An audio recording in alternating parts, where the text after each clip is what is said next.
김해 설정!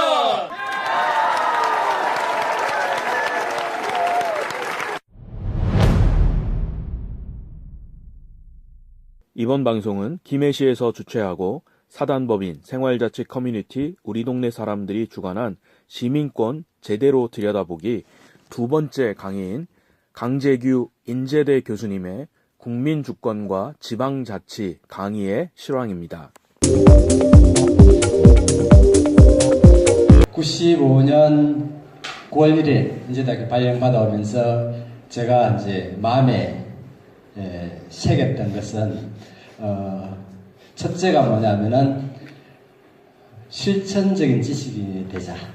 교수는 이제 공부하고 연구하는 사람, 그리고 또 학생들을 가르치는 그런 교육자니까 우리가 공부하고 연구하고 하는 거는 뭔가 지 혼자 뭐 행복하기 위해서 하는 것도 있지만 자기가 연구한 것을 토대로 해서 좀 사회를 좀 나은 방향으로 바꾸자 하는 그런 목적이 아니겠습니까? 그죠? 혼자 뭐 책상 앞에 앉아서 연구한 거 그냥 발표하는 것만으로 그 의미를 부여할 수도 있겠지만 저는 제가 공부한 것을 사회에 좀 접목시켜서 뭔가 좀 개선해 내려는 그런 목적을 하나 두고 있었고요. 또 하나는 지역 밀착형 교수가 되자.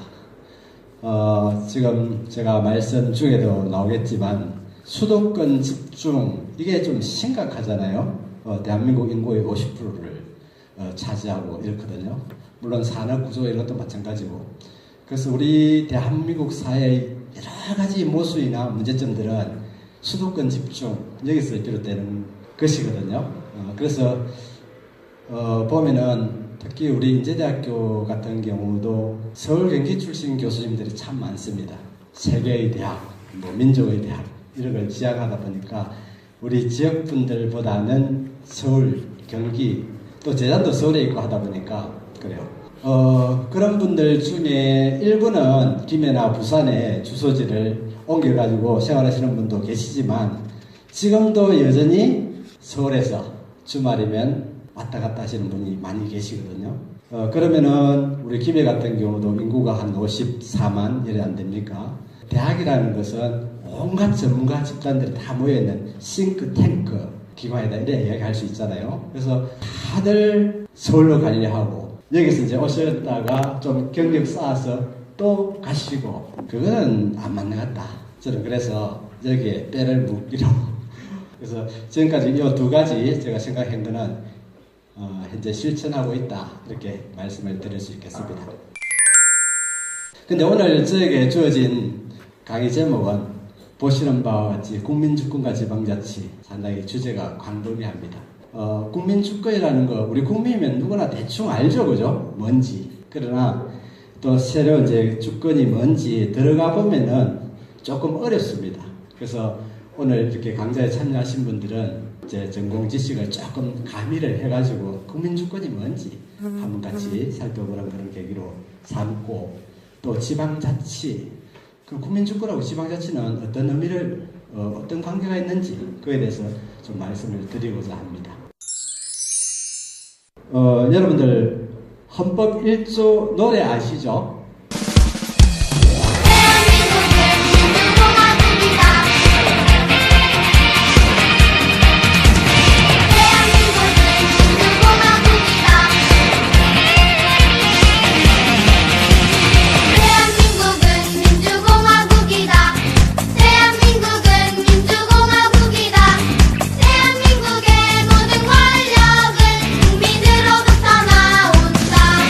그래서 많은 국민들이 헌법 1조를 잘 아실 거예요.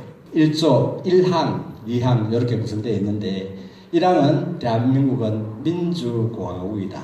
군주국가 아니고 그죠? 독재국가 아니고 민주국가고 공화국가다. 이런 의미죠.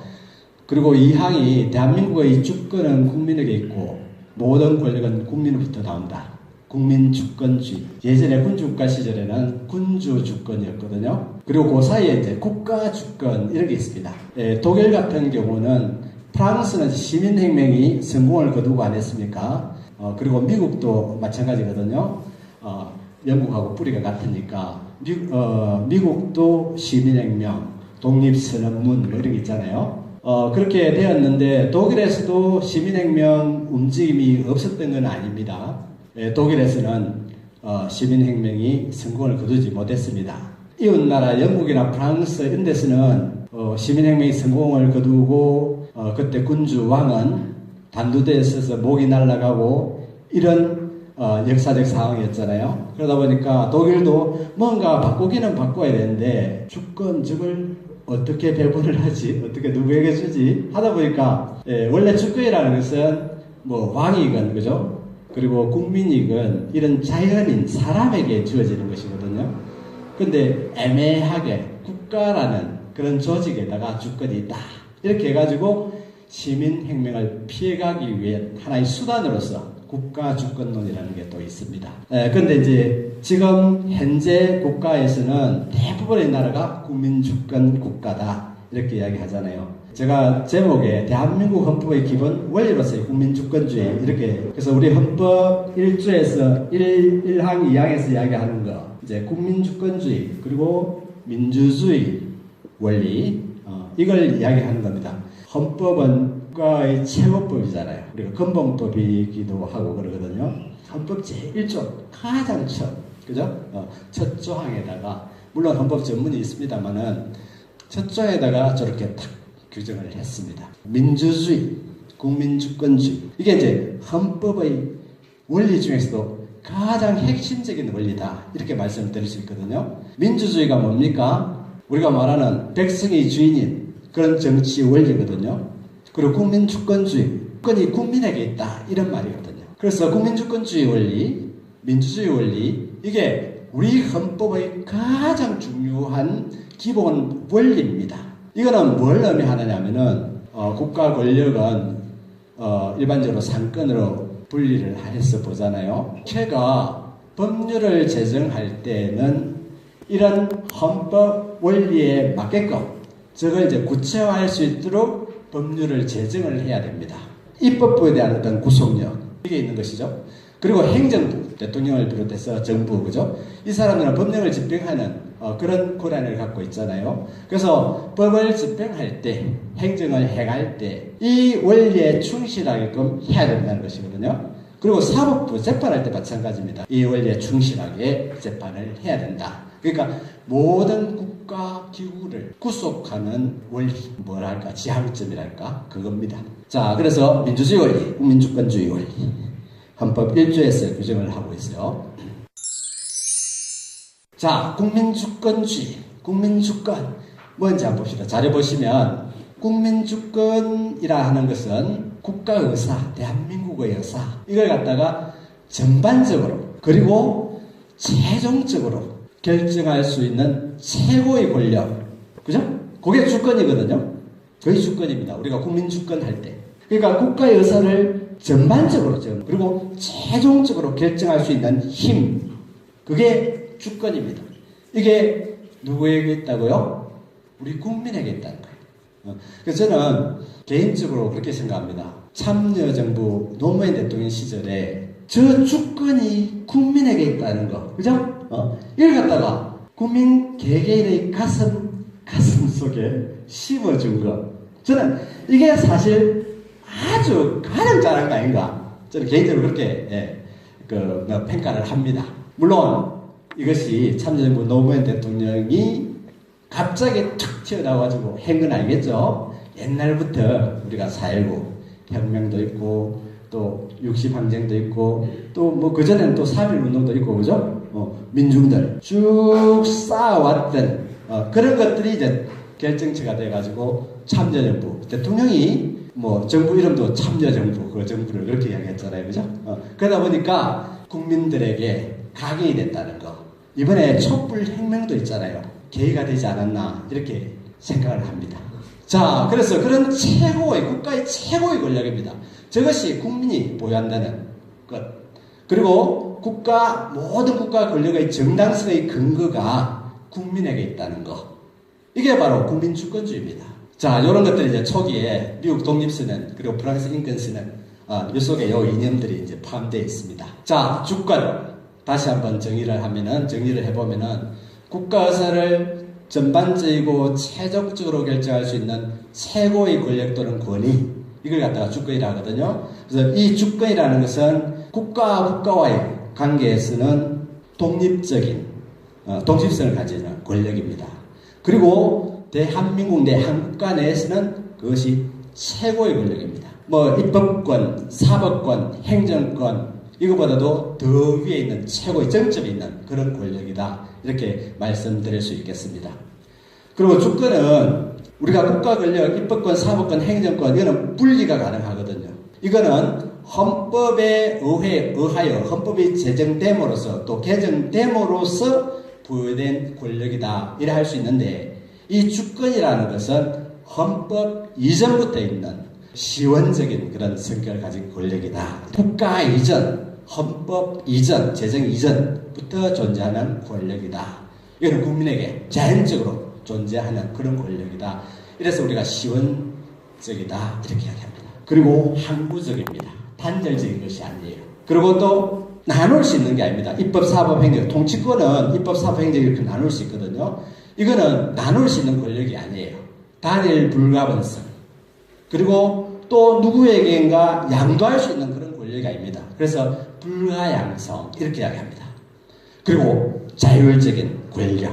우리 국민들이 결단을 해버리면은 뭐 하여튼 이번처럼 대통령을 끌어내릴 수도 있고, 뭐 잘못이 크면은 목을 쳐버릴 수도 있고, 이러한 성격의 권력이 바로 주권입니다. 시원적인 권력, 항구적인 권력, 불가분적인 권력, 그리고 자율적인 권력, 이런 이야기입니다.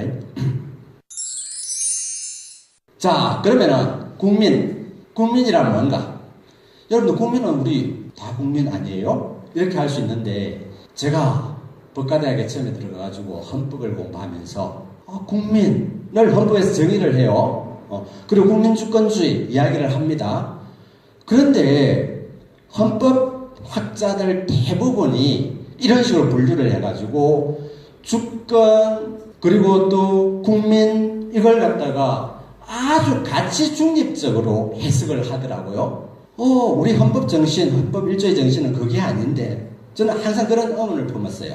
우리 헌법 10조나 이런 거 보면 인간의 존엄성 존중이라든지 행복 추구권, 이런 걸 국민의 기본권으로 규정하고 있거든요. 근데 좀 전에 이야기했던 국민주권주의, 민주주의 원리, 또 법치주의, 또 문화국가 원리, 평화국가 원리, 이런 것도 헌법의 기본 원리들 중에 하나입니다. 그런데 이런 헌법의 기본 원리라든지 또 권력을 분립하고 상권 분립을 하고 오권 분립을 하고 이런 거 있잖아요. 이게 뭐냐면 우리 헌법 10조 인간의 존엄성, 이걸 위한 하나의 수단이라 하는 것을 저는 보고는, 헌법교에서 보고는, 저는 사실은 제 개인적으로는 문학을 하고 싶고 그랬는데, 그 법학이 과연 적성에 맞을까? 과연 적성에 맞을까? 걱정은 좀 됐었는데, 법학을 공부해보니까 인권이 뭐고, 평등이 뭐고, 자유가 뭐고, 정의가 뭐고, 이렇게 나오더라고. 저는 사실은 황홀감을 느꼈습니다. 그래서 우리 시민사회단체를 가서 의의를 가끔씩 할 때도 있고 한데, 항상 헌법 1조, 국민주권주의, 민주주의, 이걸 무척 강조를 합니다. 근데 학회나 이런 데, 공법학회, 지방자치부학회, 이런 게 막 있거든요. 저희들이 활동하는 학회가 있는데, 제가 생각하는 이런 이야기를 하면은, 소위 말해서, 저거는 순사쿠라, 이렇게 보는 경향이 강해요. 왜? 법학자들은 법 해석학적인 측면에 아주 무게중심을 두고 있습니다. 뭔가 사회의 바람직한 방향을 위해서 잘못된 법을 고쳐야 되고, 이런 주장보다는 지금 현재 법 조문에 규정되어 있는 내용은 그 의미가 뭐고 어떻게 해석할 것인가, 여기에 이제 중점을 두거든요. 그래서 조금 혁신적인 요런 진보적인 요런 이야기를 하면은 이상하게 봐요. 그래서 그런 이야기 하는 학자들은 외롭습니다. 여러분들도 아마 지역사회에서 많은 활동을 하시면서 외로움 같은 거, 앞서 나간 사람도 좀 외롭거든요. 그런 걸 많이 느끼셨을 거예요. 그러나 오늘 이 자리에 오셔가지고 동질감을 가진 분들이 만났기 때문에 조금 더 위안이 되고 위로가 될 것이라 저는 그렇게 생각합니다. 아마 여러분들 오늘 왜 오셨어요? 여기 왜 오셨습니까? 낮에 일하시고 되게 피곤하실 텐데, 물론 뭐 돈까지 내라 해도 또 오실 분 온다고, 그죠? 마침 돈은 안 받지. 그래서 다행이긴 한데, 이 늦은 시간에 여기 오신 거는 뭡니까?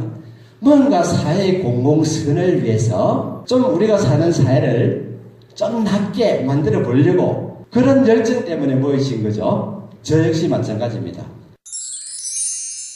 국민이란 두 가지로 이렇게 이야기해요.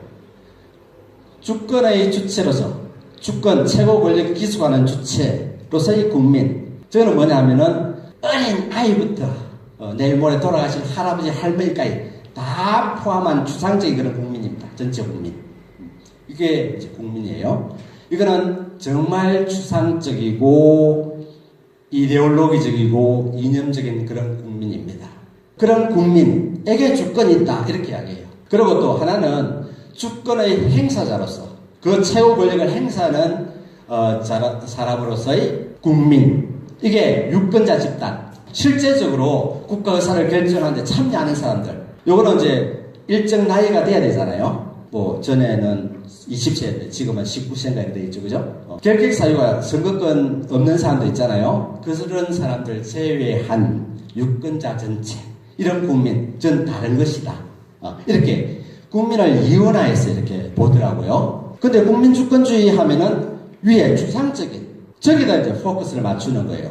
그래서 국민주권 해도 국민주권주의 저거는 대의제하고 관련된다, 간접민주주의하고 관련된다 이러거든요. 그래서 우리가 선거를 통해서 대통령을 뽑아놓고 국회의원을 뽑아놓으면 그 사람을 맡겨놔놓고 소위 말해 지금 요즘 이야기하는 선거 때만 주권자가 된다 하는 그런 이야기예요. 그러니까 간섭하지 말라는 거예요. 선거 때 너 주권 행사하고 나머지는 그 사람들이 알아서 할 것이다. 이게 바로 주권의 주체로서 전체 국민 이렇게 이제 해석을 하는 거예요. 그래서 왜 그러지? 국민주권주의. 국가의 의사를 전반적으로 최종적으로 결정하는 것이 주권인데 나는 선거 때만 주권자가 된다고? 이거는 말이 안 된다. 저는 계속 그런 의문을 이제 던지고 있었습니다. 여기 보시면 요 한번 주권의 행사자로 국민입니다. 국민주권론에서 국민을 전체 국민과 유권자 시민, 전체 국민 중 능동적 시민의 총체로 이제 두 가지로 분류를 해요. 그래서 전체 국민은 주권의 기속 주체 보유자, 그러니까 이념적으로만 우리 머릿속에만 주권자입니다. 이고 주권의 현실적 행사자, 현실적 주권자는 유권적 시민의 총체 전체 이해할 때는 그 국민 일정 연령에 달하고 특별한 결격 사유가 없는 유권자 집단의 현실성 내지 그 구체성으로 말미암아 국민이 직접 주권을 행사하는 것이 가능하다. 그러니까 요 주권의 행사자를 국민, 요게 이제 실질적으로 그죠? 우리 국가 의사를 결정을 하고 또 참여를 하고 하는 그런 국민입니다. 그래서 국민주권 원리는 위에 있잖아요. 저거는 대의제하고 연관이 되고 밑에 주권의 행사자적 국민, 요거는 직접 민주주의. 여러분들 보니까 우동사에서는 주민참여예산제 요게 이제 관심을 많이 갖고 계시대요. 그 부분 전공자 접니다. 네, 잘 모르셨죠? 네, 그에 대해서 제가 논문을 독일 사례하고 이런 걸 발표한 게 있거든요. 나중에 필요하시면 제가 전달해 드리도록 하겠습니다. 거기 주민참여예산제는 멋지게, 진짜 멋들어지게 운영이 되고 있어요. 주민투표도 아니에요. 우리 같으면 주민센터 이런 데 있잖아요. 그 게시판에다가 우리 젊은 대학생들 보면은 어떤 정책을 선호한지 딱지를 막 붙입니다. 그죠? 그래갖고 1순위, 2순위, 3순위를 정해요. 또 인터넷을 통해서도 그렇게 합니다. 주민들이. 거기에는 뭐 19세 이상 필요 없습니다. 청소년들도 다 참여할 수 있는 거죠. 그래가지고 만약에 이제 김해시의 예를 들면 김해시에서 아주 시급하다고 시민들이 생각하는 정책이 있잖아요. 쭉 나열을 해가지고 1등부터 10등, 뭐 100등 이렇게 해가지고 다 끊어서 예산은 이제 한정이 있는 거니까 그걸 갖다가 일수에다가 먼저 줘요. 배정을 하고 쫙쫙쫙쫙 해가지고 그게 실제 주민참여 예산제 아닙니까? 그게 이제 요 뒤에서 이야기하는 이런 그죠? 직접 민주주의거든요. 근데 이런 이야기를 하면은 전통적인 법학계에서는 난리가 납니다. 저는 주민 참여 뭐 여기에 대해서 연구 많이 했거든요. 그런 이야기 하면은 나이 든 연세에 있는 그런 교수님들은 이상한 눈으로 봐요.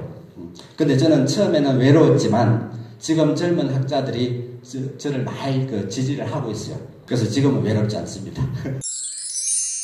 자, 국민주권론과 인민주권론. 인민주권 하면 북한에서 쓰는 말이라서 인민. 좀 그렇죠? 그러나 실제적으로 우리 헌법 교과서에서도 인민주권 이런 이야기 많이 나옵니다. 그래서 여러분들 권위주의 정권, 군사정권 하에서는 우리가 금기시된 용어들이 많잖아요. 예를 들면 노동자 못 쓰게 하고, 노동자의 날 메이데이 못 쓰게 하고, 가치중립적인 근로자의 달 이렇게 하잖아요. 인민 못 쓰게 하잖아요. 북한에 쓴다고. 실제 인민민주주의 하는데 이게 이제 직접민주주의와 관련되는 거거든요. 근데 인민 쓰면은 빨갱이 이렇게 보호하잖아요. 그죠? 지금도 보면은 인민 자유롭게 잘 못 씁니다. 헌법교과서에 엄연히 나와 있음에도 불구하고. 예, 국민주권으로서는 국민의 개념을 국민, 네이션이라고 봐요. 근데 주권의 주체는 국민과 인민. 원래 인민 하는 이야기는 프랑스에서 나온 거거든요. 퍼플러 하는 거, people 하는 게 이제 영어로. 그죠? 프랑스 말은 퍼플러이라거든요. 유권적 시민의 총체를 국민으로 구분해서 이들 각기 그 주체를 하는 국민주권론과 인민주권론으로 이제 구분을 합니다. 자, 한번 봅시다. 국민주권론의 주권의 주체는 관념적이고 추상적인 전체 국민. 그리고 인민주권론의 주권의 주체는 현실적임의 구체적인 개개인 집단, 즉 유권자 시민 총체.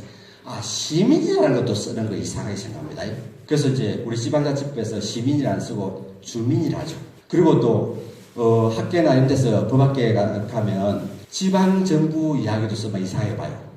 중앙정부에 이제 대응하는 개념으로 지방정부 이런 개념 많이 쓰잖아요. 근데 꼭 지방자치단체, 지방자치법에 나와 있는 거. 상당히 가치중립적인, 뭔가 그걸 거세시켜버린, 그죠? 그런 의미를 가진 단어들이죠. 그런 것들이. 그죠? 아까 말씀드렸듯이 이 주상적인 그런 국민주권은 간접민주제, 대의제, 선거할 때만 주권자. 그리고 인민주권론, 유권적 시민의 총체가 현실적 주권을 직접 행사할 수 있는 직접민주제를 이상으로 하는 그런 주권론이 인민주권론입니다. 또 국민주권론 국민의 대표는 무기속위, 선거하면 해가지고 대통령에게 위임해주고 국회의원에게 위임해주고 노터치. 그죠? 저런 추상적인 국민주권론에서는 국민수환제 안 됩니다. 국민투표제도 안 됩니다. 이니셔티브 하는 거 있잖아요.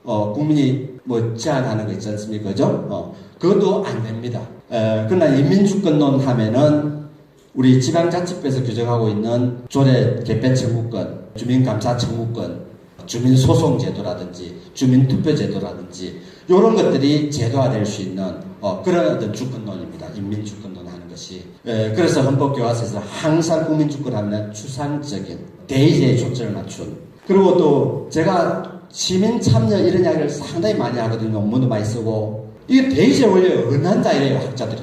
나이 든 학자들이. 대의제가 뭔데? 그게 우리가 떠받들어야 하는 정치 원리냐? 우리는 그게 직접 민주주의 힘들어서 있잖아요. 그죠? 힘들어서 국민 숫자가 너무 많고 땅덩어리 너무 크고 하다 보니까 고안해낸 것이 대의제거든요. 우리가 떠받들어야 할 정치의 어떤 원리는 아닙니다. 지금은 인터넷 시대 아닙니까? 방 안에 앉아서도 내 의견을 충분히 개진할 수 있는 방법들이 있잖아요.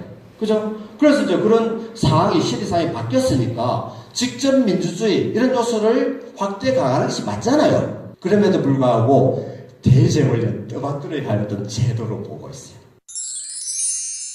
예, 또 시민주권 이런 이야기가 나옵니다. 요거는 이제 인민주권 이거하고 비슷합니다. 헌법상 국민주권자라고 천명하고 있는데 이거는 공학이 짝이 없어요. 국민은 선거 시에만 주권자이고 그 외에는 모두 국회의원, 대통령 등 행정공무원, 그리고 법관들, 그리고 이제 개인 그런 사회사 이런 데서는 노동자는 배제되고 회장이나 사장 이런 또 간부들이 독자적으로 결정을 해버립니다. 그리고 또 각종 엘리트들이 일반 시민들은 개돼지로 평가하잖아요. 그죠? 저 사람들은 무식해서 몰라. 우리가 해야 돼. 이래가지고 자기들이 독단적으로 하잖아요. 그죠?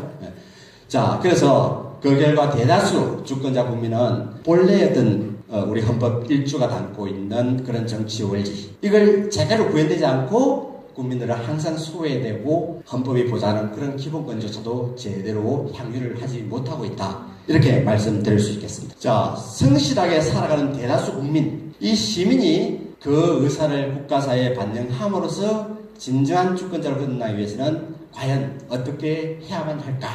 이거 이제 제가 한번 의문을 하나 던져봤습니다. 지금까지 민주주의로는 학자들이나 뭐 헌법학자, 행정법학자, 그리고 행정학자 이런 사람들, 평론가, 매스컴이 이념으로서만 파악해서 추상적인 실현을 목표로 하는 것이다. 이들에게 이론적 역할은 있다, 그죠? 연구비도 그 연구에서 타게 하고, 교수 연구실도 주고, 이렇게 했습니다.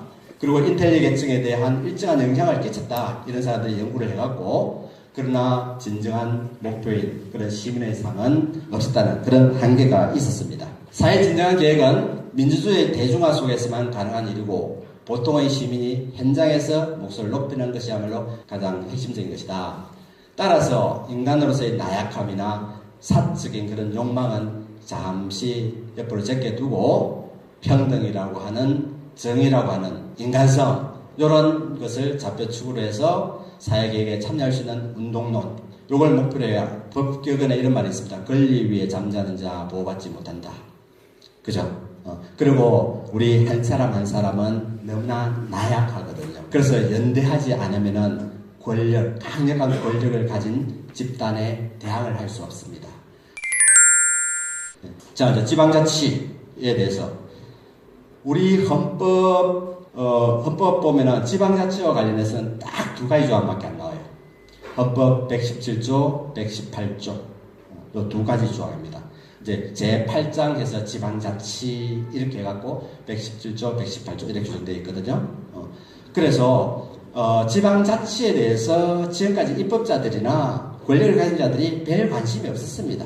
국민이 뭔가 눈을 뜨고 지가 주권자라는 것을 알고 이래 하면은 자기한테 도전이 되고, 그죠? 국민이 똑똑해지는 걸 원하지 않거든요. 그래서 계속 지방자치 안 하고 있다가 이공화국 때는 했잖아요. 면 의원 선거까지도 막 그때 고무신 왔다 갔다 하고 막걸리 받아가지고, 그죠? 그렇게 했잖아요. 그게 중단됐다가 90년도 서서히 이제 싸게 되기 시작해가지고 본격적인 지방자치, 통합지방자치 선거, 지방선거는 95년도적이에요. 95년도 실시됐거든요. 그래서 지방자치, 이게 얼마나 중요한 것이냐 하면은 그만큼 권력자들이 겁을 낸 겁니다. 지방자치 시행하는 것을. 지방자치 의의가 뭐냐 이거죠. 한번 봅시다. 이거 중요한 이야기이기 때문에 진정한 지방자치 실현은 우리 인류사회가 나아가야 할 바람직한 길이고 방향이다. 지방 스스로 통치한다. 이 말 아닙니까? 내 문제에 대해서 내가 결정한다. 자기 결정이거든. 자, 그리고 지방 분권의 최종 목표는 뭐냐? 우리가 지방 분권하자, 국가 균형 발전하자 이런 이야기 하잖아요. 주민에게 권한을, 국가가 가지고 있던 그런 권한, 지방자치단체가 가지고 있던 권한, 이걸 돌려줌으로써 국가 사회의 완전한 민주주의라는 것이 사실 뭐 있을까마는, 그죠? 우리 지향점은 그렇습니다. 완전한 민주주의를 구현하는 일, 즉 지방분권은 지역 공동체 형성, 시민사회 정착을 통해서 지방정부의 책임성 확보, 그리고 지역 간 선의경쟁 유도해서 모든 지방이 창조와 혁신의 주체가 되는 효율적이고 민주주의인 정부를 만드는 것, 여기에 지방자치의 의의가 있습니다. 그리고 지방분권의 마지막 단계, 이거는 지방자단체 주민들의 가장 가까운, 우리는 이제 광역자단체가 있고 기초자단체가 있지 않습니까? 그러니까 우리하고 가장 가까운 기초자단체, 시군구, 여기에다가 최대 하나의 권한 뿐만 아니고 재정도 마찬가지입니다. 재원을 이양해서 주민 스스로의 손으로 자유단체의 정책을 수립하고 주민이 수립된 정책에 최종적인 책임을 지는 그런 정치 행정 시스템, 이것이 바로 지방분권의 최종적인 단계다, 이런 말씀드릴 수 있습니다. 그리고 지방자치 이념, 제가 요거 강조하는 부분인데, 우리 헌법이 최고의 원리로 삼고 있는 국민주권주의, 헌법 1조, 그죠? 그리고 참여 민주주의의 지방행정에 실현해 있고, 국민주권주의와 민주주의라는 헌법 이념이 국가사회 구석구석까지 작성해서 활짝 꽃을 피울 수 있도록 국가나 지방자단체의 모든 제도는 이들 헌법 원리가 구체적으로 구현될 수 있는 방향으로 개선해 나가야 한다. 저는 이를 국민주권주의와 민주주의의 전국 구석구석화, 이렇게 부릅니다. 그러니까 이렇게 되면 우리 작은 어떤 시골 군 단위까지 민주주의, 국민주권주의 이 꽃을 피우게 되거든요. 그러니까 나라 전체가 민주화되는. 그래서 지방자치가 잘 정착되어 있는 선진국들, 예를 들면은 영국, 미국, 지금 트럼프가 들어서 이상한 나라가 되고 있지만, 그죠? 그리고 프랑스, 뭐 독일, 스웨덴, 스위스 이런 나라들 있잖아요. 지방자치가 오래전부터, 일본도 마찬가지고, 일본은 완전히 성공적이다 이렇게 말할 수는 없습니다만은 우리보다는 한참 어른입니다. 지방자치. 그러거든요. 그래서 민주주의가 성숙되려 하면은 지방자치가 골고루 제대로 지대로 이루어져야 된다. 이렇게 말씀드릴 수 있겠습니다.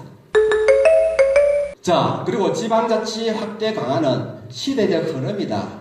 우리가 보면은 지방자치장, 시장이나 뭐 도지사 이런 사람들이 뭐 공감행령을 하고 법을 어기고 지방의원들도 그렇고 그렇게 하면은 보통 국민들은 저 돈 들여가 말라고 지방자치 하노? 나라도 조그만한데 이런 이야기를 많이 하거든요. 근데 절대 오늘 이제 강의 참여하시는 여러분들은 그런 말씀 하시면 안 됩니다. 그는 중앙정치권에서는 바라는 바입니다. 그래서 뭐예요? 자꾸 기초자단체 자그만한 거 이걸 자꾸 합치려 하고 창원, 진해, 마산까지 다 합쳤잖아요. 저거는 실제적으로 제대로 지방자치 안 됩니다. 저러다 놓으면은. 선진국에는 보면은 지방자치단체 있잖아요. 기초. 일본 같으면 시정촌 하거든요. 촌 같은 경우는 천 몇 명 인구가 이래밖에 안 됩니다. 그 자치의회가 있고 다 있어요. 시장 뽑고 이렇게 하거든요. 미국도 마찬가지입니다. 주에 보면은 카운티, 시티, 바로 뭐 이런 게 있거든요. 그 인구가 얼마 안 됩니다. 그렇게 해서 잘 자치가 이루어지고 있거든요. 우리는 자꾸 멍청해요. 그러면 지방자치 제대로 안 됩니다. 그리고 요 이제 제가 써놨습니다만은 유럽 지방자치 헌장이 마련되어 있습니다. 그리고 세계 지방자치 헌장을 마련하려고 노력하고 있는데 아직까지 헌장까지 마련되지 못했고 세계 지방자치 선언 정도에 머물러 있습니다. 이 내용에 보면은 지방자치라는 것은 세계사적 흐름이고 그리고 가장 바람직한 행태는 가장 기초적인 자치단체 시군구 있잖아요. 여기에다가 권한을 최대한 부여해주고 돈도 마찬가지입니다. 예산. 이것도 중앙정부가 가지고 있을 것이 아니라 기초자치단체에 줘야 된다. 그리고 이제 광역이나 이거는 기초가 할 수 없는 거. 또 국가도 있잖아요. 기초나 광역자치단체가 할 수 없는 거. 보충적으로만. 보충성의 원칙 이렇게 이야기하거든요. 그렇게 해야 되는 것이 가장 바람직한 지방자치의 어떤 방향이다. 나가야 할 길이다. 이렇게 말씀드릴 수 있습니다. 세계 헌장 이런 데서 그렇게 이야기하고 있습니다. 우리나라 지방자치 현주소 간단히 제가 나름대로 한번 정리를 해봤습니다. 지방에 사람이 없어. 여러분 다 느끼고 계시잖아요. 우리 고향의 예를 이제 들어보면 제가 초등학교 들어갔을 때 초등학교가 전체 인원이 한 800 몇십 명 됐거든요. 그때 우리가 베이비 부모 세대니까 그랬거든요. 그게 뭐 지금 폐교된 지 몇십 년이 돼버렸습니다. 그 학교가. 그리고 중학교도 저는 시골에서 나왔는데 제가 사회인데 이미 문을 닫고 없어요. 어떤 마을에 가면은 이장을 한갑이 훨씬 넘으신 분들이 하잖아요. 할머니 돌아가시면은 상념할 사람도 없어요. 그래서 제가 한 2, 3년 전에 저는 고향이 합천인데 저보고 이제 합천 군사 백년사 이 집필하는데 법, 행정 영역, 정치 영역 그걸 제보고 집필해달라 하더라고요. 그래서 이제 자료들을 쭉 보면서 보니까 60년대, 70년대 있잖아요. 우리 합천군의 인구가 20만에 육박했어요. 지금 현재는 아마 한 2, 3만 명이 되려나 모르겠습니다. 그러니까 사람 없습니다. 사람이 없으니까 학교도 다 문을 닫아야 되고 사람이 있어야 주민세라도 거듣고 그죠? 공장에 또 일도 하게 되고 그럼 법인세 거듣고 이럴 건데 세원이 없어 세원이. 네. 그리고 지방에는 또 돈이 없어요. 여기 제가 표를 또 제시해 놓고 있는데 돈이 없습니다. 군 단위에서는 재정 자립도가 8%, 많아야 11% 이런 수준에 머물러 있거든요. 그러니까 우리가 일반적으로 이할 자치다, 20%밖에 자치를 못한다 이렇게 이야기하거든요. 그러나 군 단위에서는 1할도 안 됩니다. 자치권 행사할 수 없어요. 그러니까 군에서 거둬들인 세금으로 공무원도 일정 수준 필요하잖아요. 공무원 월급도 못 줍니다. 근데 무슨 지방자치입니까? 그죠? 예. 사람도 없고 돈도 없고 그리고 재정자립도 돈이 없으니까 그죠? 저거밖에 안 되고 그리고 수도권 편향의 국회 구성 나중에 표가 있는데 한번 보시면 인구가 서울, 경기, 인천 하면은 거의 48% 9% 되잖아요. 인구 비례를 국회의원 지역구를 뽑으니까 거의 한 반 정도가 서울, 경기, 인천 국회의원이잖아요. 근데 저희들 고향인 합천에서는 예전에 합천군에서 한 명 국회의원 뽑았잖아요. 그러면 농민을 대변해주고 했잖아요. 합천군을 대변해주고 했는데 지금은 합천, 어령, 함안인가 봐 이렇게 합쳐가지고 한 명밖에 못 뽑잖아요. 밀량까지입니까 지금은. 그렇거든요. 그런 실정입니다. 그러니까 농촌을 대변해 줄 수 있는 국회의원이 없는 거죠. 그리고 국회의원들은 법률을 제정하고 하잖아요. 그래서 저 사람들은 수도권 이익을 대변하는 그런 법률을 제정할 수밖에 없겠죠. 여러 가지 국가 정책의 왜곡, 심각한 그런 상황입니다. 근데 비례대표까지 합치면 김해 있는 사람 비례대표를 국회의원 잘 안 보내잖아요. 서울에서 활동하고 좀 내놓으라 좀 알려진 사람, 언론에 잘 나오고 한 사람만 비례대표 뽑아 올리잖아요. 그거 합치면은 수도권 국회의원이 과반이 훨씬 넘죠. 그렇게 볼 수 있습니다. 그지? 심각합니다. 그리고 지역주의, 그죠? 전라도, 경상도, 막대기 꽂아도 당선된다. 알합니까? 그죠? 심각하죠? 자, 그럼 어떻게 할 건가? 한번 고민을 해봅시다. 자, 수도권, 서울, 인천, 경기 인구 집중도. 전에 뭐 조금 오래된 자료이긴 한데, 지금도 뭐 거의 유효한 그런 자료다. 이렇게 볼 수 있겠죠. 그러니까 50%가 넘어가는 시기가 뭐 2015년 했는데 아직까지 넘질 않았습니다. 그죠? 저는 예측이었으니까 아마 20년, 30년 이래 되면은 아마 50%가 훌쩍 넘어갈 겁니다. 좁은 땅, 한반도 허리에 그 많은 사람들, 건물들이 있으면은 저 꺼지지 않을까 저는 그게 걱정이 돼요. 그리고 수도권 인구 추이 보면은 저렇게 자꾸 늘어나고 지방은 자꾸 축소되고 요즘 그 군 이런 거 소멸 이런 걱정 많이 하잖아요. 그죠? 사라진다. 좀 세월이 하려면은 일본도 지금 그런 걱정을 많이 하고 있거든요. 자, 그리고 2010년 100대 1000대 기업 분포 보면은 한번 보십시오. 서울이 532개, 경기가 137개, 인천 31개. 저 밑에 보시면은 부산은 조금 광역이라서 55개 정도 되네요. 그죠? 전라도, 경북으로 가면은 몇 개 되지도 않습니다. 저기 뭐 공장이 있어야 세금도 거듭할 거 아닙니까? 그지? 요 보시면은 수도권이 70%, 1000대 기업. 자, 그리고 지자체별 재정 자립도. 요거는 이제 최근 자료인데, 10%가 안 되는 그 군이 한 3개, 그 정도 있고요. 그리고 10에서 30% 이래 많습니다. 가장 높다 해도 70대 90%, 뭐 서울 경기쯤 되겠지. 이 정도밖에 안 됩니다. 그러니까 지방자치가 제대로 되려면 돈이 있어야 되겠습니까? 그죠? 국가가 국세로 꽉 잡고 있기 때문에 그것도 문제가 많은 거죠. 자, 그리고 기초자단체 재정자립도 이것도 좀 오래된 전에 제가 썼던 자료인데 최근 그 막 찾아보려니까 잘 검색이 안 돼서 옛날 거 그대로 가져서 큰 변화가 없을 겁니다. 기초단체 재정자립도 상위 10곳을 이렇게 뽑아놨는데 보면은 서울이 전부 경기도고 요런 것들 서울 중구 같은 85.7% 이렇게 높습니다. 그리고 기초단체 재정자립도 하위 10곳 줄로 전라도가 많습니다. 경북도 있던데 보니까 봉화 이거는 이제 소멸군이 될 수 있습니다. 그지? 그러니까 보면은 7.2%밖에 안 되는 완도군 같은 경우는 재정자립도가. 자, 그리고 지방자단체 재정자립도 요거는 좀 세밀하게 그죠? 쭉 해놨는데 이것도 뭐 비슷합니다. 자, 그리고 국세지방세 비율 요것도 옛날 자료이긴 한데 지금도 마찬가지입니다. 한 80대 20밖에 안 됩니다. 국세 대 지방세 비율이. 그래서 이걸 갖다가 참여정부 때 좀 고쳐보려고 했거든요. 그 서울 경기에 1000대 기업이 70% 이상이 거기 다 모여있고 세금을 거두면은 지방세로 확 돌려주버리면은 덕이 되는 자단체는 서울 경기 인천밖에 없는 거예요.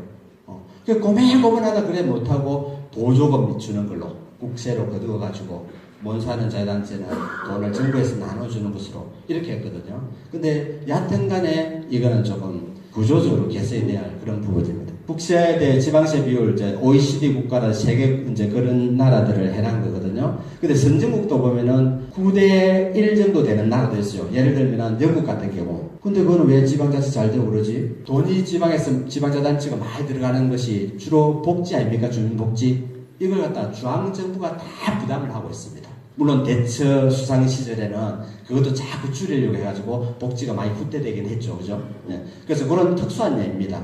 그러나 대부분의 선진국 잘 되고 있는 나라들은 국세 대 지방세가 6대4, 5대5 경우에 따라서는 지방세가 더 많은 그런 나라들도 있습니다.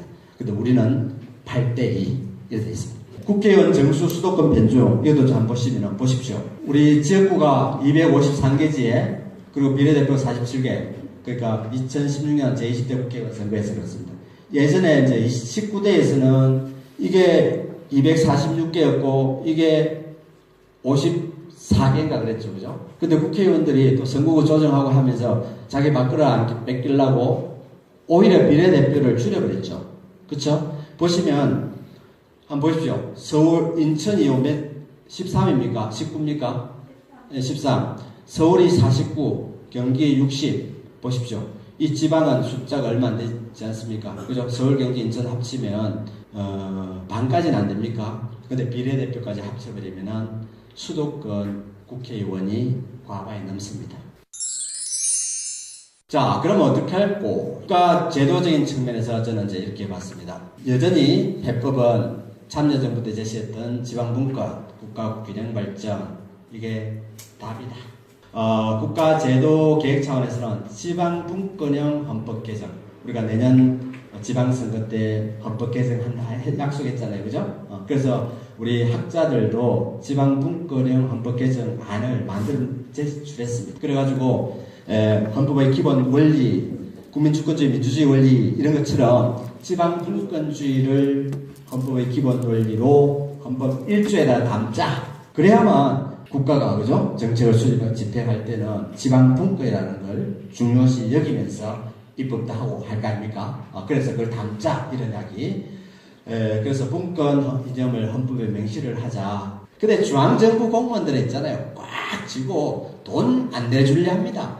그리고 권한 안 줄라 그래요.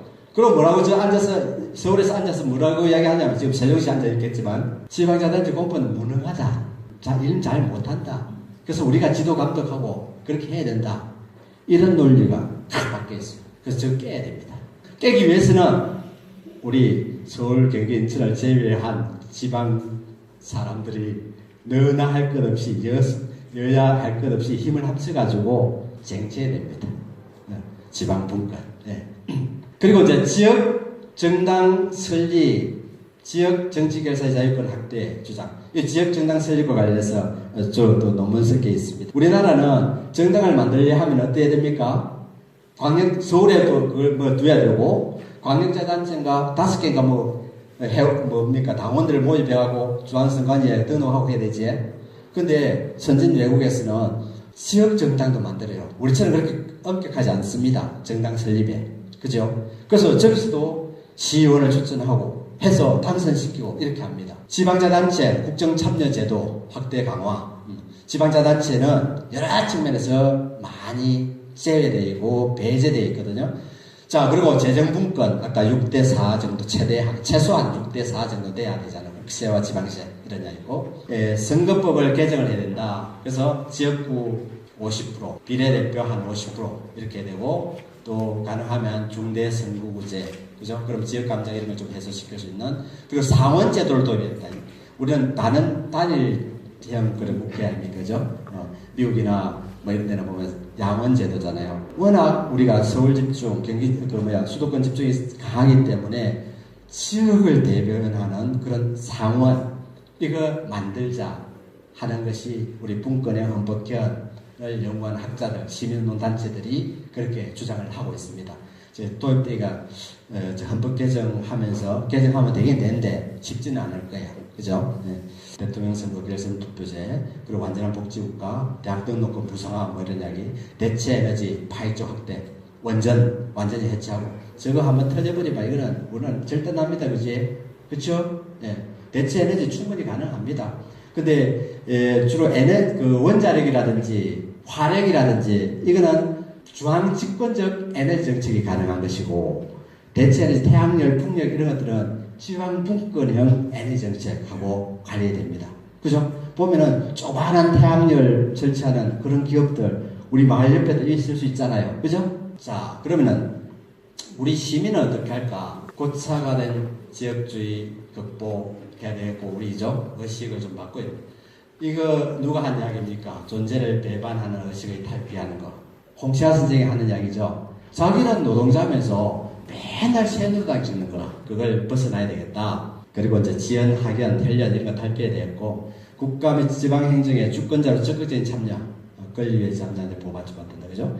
우리가 승리의 역사 공감, 확산, 4.19 세대, 저도 386 세대에 속합니다. 저도 대학 다니고 할 때에요. 맨날 그때 시위였어요. 6월 항쟁. 안 나가면 막 근질근질해. 노래 막 뛰어다니고, 그죠? 그래서 그때 세대들이 우리 촛불혁명에서도 아이들 끄고 막 노고, 그죠? 이랬잖아요. 왜? 우리는 승리를 했거든요. 그래서 직선제 헌법을 쟁취를 했잖아요. 그리고 아마 그 촛불 세대도 그런 엄청난 승리의 경험을 한 거거든요. 이게 아마 체화되고 그 아들 자식들에게도 아마 전수가 되지 싶어요. 우리는 앞으로는 역사 발전, 민주주의 발전이 후퇴하지 않지 않을까, 저는 그런 긍정적인 기대를 하고 있습니다. 예, 그리고 굳건한 시민연대, 아무리 강조해도 지나치지 않겠죠, 그죠? 예, 이상입니다. 이상으로 시민권 들여다보기 두 번째 강의, 강재규 인제대 교수님의 국민주권과 지방자치 강의를 마칩니다. 다음 주에는 11월 2일 목요일 7시부터 최태욱 한림국제대학원 정치경영연구소 소장님께서 국민주권 실현의 정치체제라는 제목의 강의를 해주시겠습니다. 많은 참여를 바랍니다.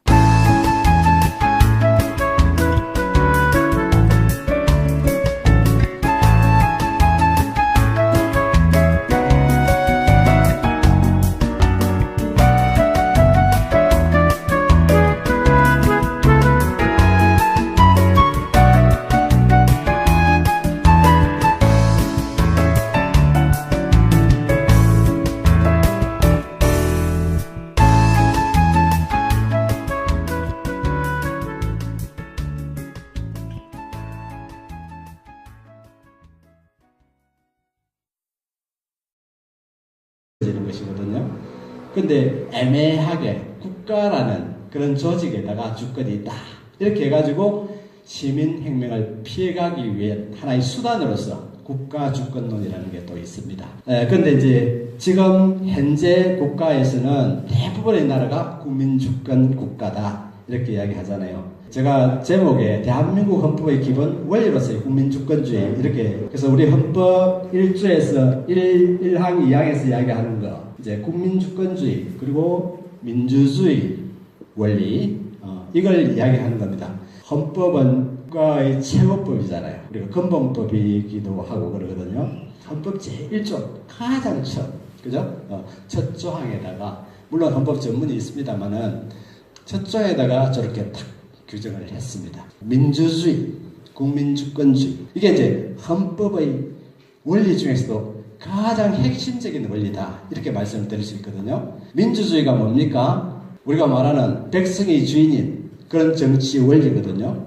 그리고 국민주권주의, 주권이 국민에게 있다, 이런 말이거든요. 그래서 국민주권주의 원리, 민주주의 원리, 이게 우리 헌법의 가장 중요한 기본 원리입니다. 이거는 뭘 의미하느냐면은 국가 권력은 일반적으로 상권으로 분리를 해서 보잖아요. 국회가 법률을 제정할 때는 이런 헌법 원리에 맞게끔 저걸 이제 구체화할 수 있도록 법률을 제정을 해야 됩니다. 입법부에 대한 어떤 구속력, 이게 있는 것이죠.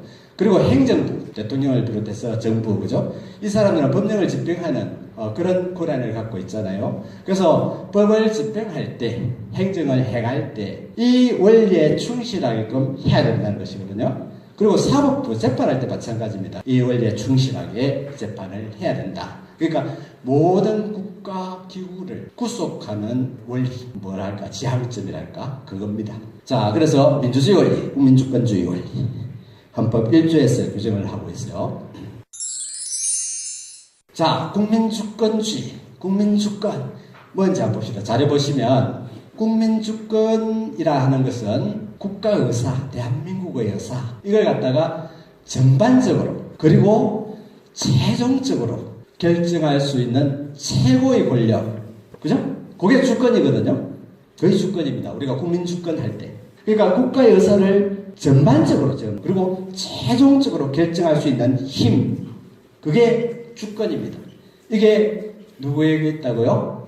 우리 국민에게 있다는 거예요. 그래서 저는 개인적으로 그렇게 생각합니다. 참여정부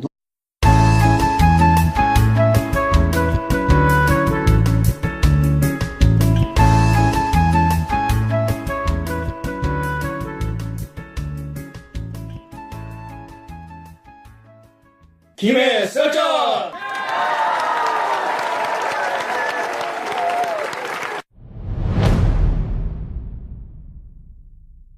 이번 방송은 김해시에서 주최하고 사단법인 생활자치 커뮤니티 우리 동네 사람들이 주관한 시민권 제대로 들여다보기 두 번째 강의인 강재규 인제대 교수님의 국민주권과 지방자치 강의의 실황입니다. 95년 9월 1일 인제대학교 발령받아오면서 제가 이제 마음에 새겼던 것은 첫째가 뭐냐면은 실천적인 지식인이 되자. 교수는 이제 공부하고 연구하는 사람, 그리고 또 학생들을 가르치는 그런 교육자니까 우리가 공부하고 연구하고 하는 거는 뭔가 지 혼자 뭐 행복하기 위해서 하는 것도 있지만 자기가 연구한 것을 토대로 해서 좀 사회를 좀 나은 방향으로 바꾸자 하는 그런 목적이 아니겠습니까? 그죠? 혼자 뭐 책상 앞에 앉아서 연구한 거 그냥 발표하는 것만으로 그 의미를 부여할 수도 있겠지만 저는 제가 공부한 것을 사회에 좀 접목시켜서 뭔가 좀 개선해 내려는 그런 목적을 하나 두고 있었고요. 또 하나는 지역 밀착형 교수가 되자. 지금 제가 말씀 중에도 나오겠지만 수도권 집중 이게 좀 심각하잖아요. 대한민국 인구의 50%를 차지하고 이렇거든요. 물론 산업 구조 이런 것도 마찬가지고. 그래서 우리 대한민국 사회의 여러 가지 모순이나 문제점들은 수도권 집중 여기서 비롯되는 것이거든요. 그래서 보면은 특히 우리 인제대학교 같은 경우도 서울 경기 출신 교수님들이 참 많습니다. 세계의 대학, 뭐 민족의 대학 이런 걸 지향하다 보니까 우리 지역분들보다는 서울, 경기 또 제자도 서울에 있고 하다 보니까 그래요. 그런 분들 중에 일부는 김해나 부산에 주소지를 옮겨가지고 생활하시는 분도 계시지만 지금도 여전히 서울에서 주말이면 왔다 갔다 하시는 분이 많이 계시거든요. 그러면은 우리 김해 같은 경우도 인구가 한 54만 이래 안 됩니까? 대학이라는 것은 온갖 전문가 집단들이 다 모여있는 싱크탱크 기관이다 이래 이야기할 수 있잖아요. 그래서 다들 서울로 가려하고 여기서 이제 이번처럼 대통령을 끌어내릴 수도 있고 뭐 잘못이 크면은 목을 쳐버릴 수도 있고 이러한 성격의 권력이 바로 주권입니다. 시원적인 권력, 항구적인 권력, 불가분적인 권력, 그리고 자율적인 권력 이런 이야기입니다.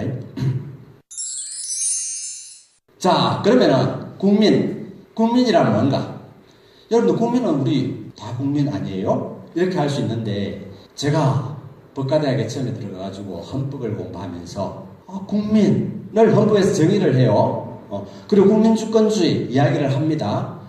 그런데 헌법학자들 대부분이 이런 식으로 분류를 해가지고 주권 그리고 또 국민 이걸 갖다가 아주 가치 중립적으로 해석을 하더라고요. 우리 헌법 정신, 헌법 1조의 정신은 그게 아닌데 저는 항상 그런 의문을 품었어요. 우리 헌법 10조나 이런 거 보면 인간의 존엄성 존중이라든지 행복 추구권 이런 걸 국민의 기본권으로 규정하고 있거든요. 근데 좀 전에 이야기했던 국민주권주의, 민주주의 원리, 또 뭐 법치주의, 또 문화국가 원리, 평화국가 원리 이런 것도 헌법의 기본 원리들 중에 하나입니다. 그런데 이런 헌법의 기본 원리라든지 또 권력을 분립하고 상권 분립을 하고 뭐 오권 분립을 하고 이런 거 있잖아요. 이게 뭐냐면 우리 헌법 10조 인간의 존엄성 이걸 위한 하나의 수단이라 하는 것을 저는 보고는 헌법교에서 보고는 저는 사실은 제 개인적으로는 문학을 하고 싶고 그랬는데 그 법학이 과연 적응이 맞을까? 과연 적성에 맞을까? 걱정은 좀 됐었는데 법학을 공부해보니까 인권이 뭐고 평등이 뭐고 자유가 뭐고 정의가 뭐고 이렇게 나오더라고. 저는 사실은 황홀감을 느꼈습니다. 그래서 우리 시민사회단체에 가서 의의를 가끔씩 할 때도 있고 한데 항상 헌법 1조 국민주권주의, 민주주의 이걸 무척 강조를 합니다. 근데 학회나 이런 데 이제 공법학회, 지방자치부학회 이런 게 막 있거든요. 저희들이 활동하는 학회가 있는데 제가 생각하는 이런 이야기를 하면은 소위 말해서 저거는 순사쿠라 이렇게 보는 경향이 강해요. 왜? 법학자들은 법 해석학적인 측면에 아주 무게중심을 두고 있습니다. 뭔가 사회의 바람직한 방향을 위해서 잘못된 법을 고쳐야 되고 이런 주장보다는 지금 현재 법 조문에 규정되어 있는 내용은 그 의미가 뭐고 어떻게 해석할 것인가 이렇게 이제 중점을 두거든요. 그래서 조금 혁신적인 요런 이제 진보적인 요런 이야기를 하면은 이상하게 봐요. 그래서 노무현 대통령 시절에 저 주권이 국민에게 있다는 거, 그죠? 이걸 갖다가 국민 개개인의 가슴 속에 심어준 거. 저는 이게 사실 아주 가장 잘한 거 아닌가. 저는 개인적으로 그렇게 평가를 합니다. 물론 이것이 참여정부 노무현 대통령이 갑자기 툭 튀어나와가지고 한 건 아니겠죠. 옛날부터 우리가 4.19 혁명도 있고 또 60항쟁도 있고 또 뭐 그전에는 또 3.1운동도 있고 그죠? 민중들 쭉 쌓아왔던 그런 것들이 이제 결정체가 돼가지고 참여정부 대통령이 뭐 정부 이름도 참여정부 그 정부를 그렇게 이야기했잖아요. 그죠? 그러다 보니까 국민들에게 각인이 됐다는 거. 이번에 촛불혁명도 있잖아요. 계기가 되지 않았나 이렇게 생각을 합니다. 자, 그래서 그런 국가의 최고의 권력입니다. 저것이 국민이 보유한다는 것. 그리고 모든 국가 권력의 정당성의 근거가 국민에게 있다는 것. 이게 바로 국민주권주의입니다. 자, 이런 것들이 이제 초기에 미국 독립선언 그리고 프랑스 인권선언 이 속에 요 이념들이 이제 포함되어 있습니다. 자, 주권 다시 한번 정의를 해보면은 국가 의사를 전반적이고 최종적으로 결정할 수 있는 최고의 권력 또는 권위 이걸 갖다가 주권이라 하거든요. 그래서 이 주권이라는 것은 국가와의 관계에서는 독립적인 독립성을 가지는 권력입니다. 그리고 대한민국 내 한국가 내에서는 그것이 최고의 권력입니다. 뭐 입법권, 사법권, 행정권 이거보다도 더 위에 있는 최고의 정점에 있는 그런 권력이다. 이렇게 말씀드릴 수 있겠습니다. 그리고 주권은 우리가 국가 권력, 입법권, 사법권, 행정권 이거는 분리가 가능하거든요. 이거는 헌법에 의하여 헌법이 제정됨으로써 또 개정됨으로써 부여된 권력이다. 이래 할 수 있는데 이 주권이라는 것은 헌법 이전부터 있는 시원적인 그런 성격을 가진 권력이다. 국가 이전, 헌법 이전, 제정 이전부터 존재하는 권력이다. 이건 국민에게 자연적으로 존재하는 그런 권력이다. 이래서 우리가 시원적이다 이렇게 이야기합니다. 그리고 항구적입니다. 단절적인 것이 아니에요. 그리고 또 나눌 수 있는 게 아닙니다. 입법, 사법, 행정. 통치권은 입법, 사법, 행정 이렇게 나눌 수 있거든요. 이거는 나눌 수 있는 권력이 아니에요. 단일 불가분성. 그리고 또 누구에게인가 양도할 수 있는 그런 권력이 아닙니다. 그래서 불가양성 이렇게 이야기합니다. 그리고 자율적인 권력. 우리 국민들이 결단을 해버리면은 하여튼 오셨다가 좀 경력 쌓아서 또 가시고 그거는 안 맞는 것 같다. 저는 그래서 여기에 때를 묻기로 그래서 지금까지 이 두 가지 제가 생각한 거는 현재 실천하고 있다 이렇게 말씀을 드릴 수 있겠습니다. 근데 오늘 저에게 주어진 강의 제목은 보시는 바와 같이 국민주권과 지방자치 상당히 주제가 광범위합니다. 국민주권이라는 거 우리 국민이면 누구나 대충 알죠, 그죠? 뭔지. 그러나 또 새로 이제 주권이 뭔지 들어가 보면은 조금 어렵습니다. 그래서 오늘 이렇게 강좌에 참여하신 분들은 이제 전공 지식을 조금 가미를 해가지고 국민주권이 뭔지 한번 같이 살펴보는 그런 계기로 삼고 또 지방자치, 그 국민주권하고 지방자치는 어떤 의미를 어떤 관계가 있는지 그에 대해서 좀 말씀을 드리고자 합니다. 여러분들 헌법 1조 노래 아시죠? 대한민국의 민주공화국